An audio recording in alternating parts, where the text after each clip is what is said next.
autorizada a cobrança. Lá vem. Se fizer um TT, eu faço pra você tomar. Ele contra Cássio. Quer um TT? Batida. Quer um TT? Quer um TT? Do Santos. Mendonça.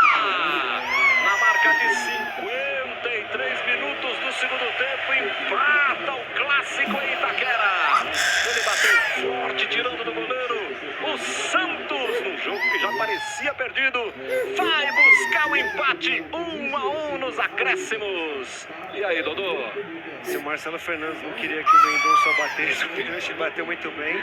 O lance é aquilo, né, Milton? O Soteldo procura dentro da área, ameaça, dá o tapa, e aí pra mim o Soteldo bate no pé do Bruno, mas pro Santos não tem nada a ver com isso.